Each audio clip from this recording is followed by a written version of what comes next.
So we're going to talk about influencers, yeah? Yes, Okay, indeed. great. I'm with Karin Lohitnavy from MIDAS Public Relations. We're in the wonderful Tenshino Japanese restaurant at Pullman Bangkok King Power, and you are watching Bangkok Venue Talk. You've been talking about me, baby, all over town. You've been talking about me, baby. Go talk to somebody new. Go talk to somebody new. Talk to somebody new. Karin, influencers, do they work? Do they deliver a return on investment?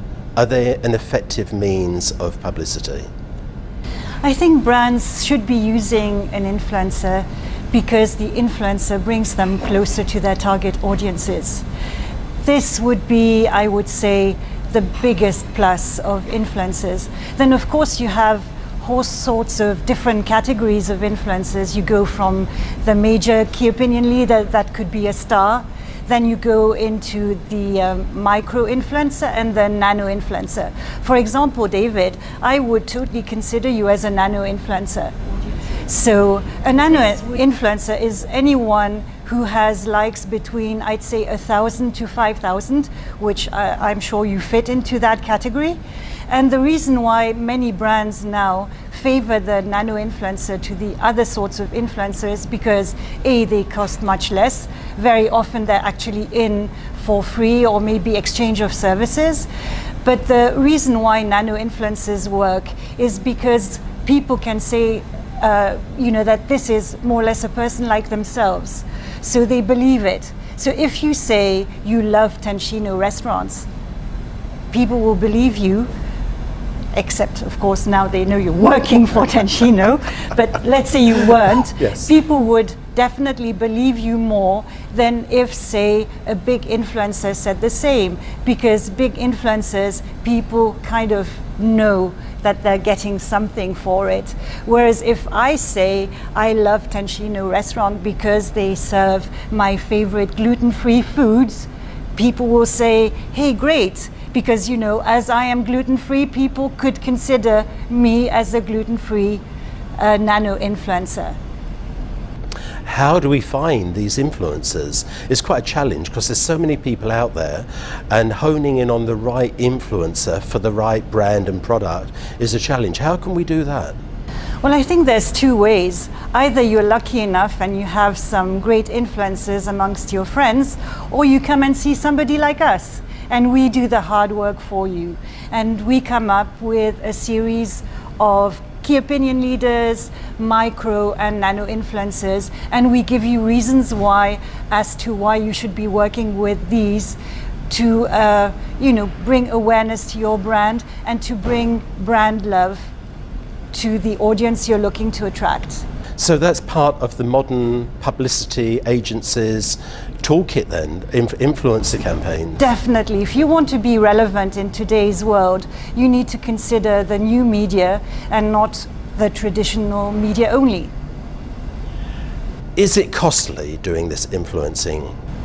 Not if you're doing it intelligently. So if you're hiring the right agency to find your influencers, and if they have targeted the influencers correctly, it will be less expensive than paying, let's say, for a TV commercial that people are not really watching today anymore.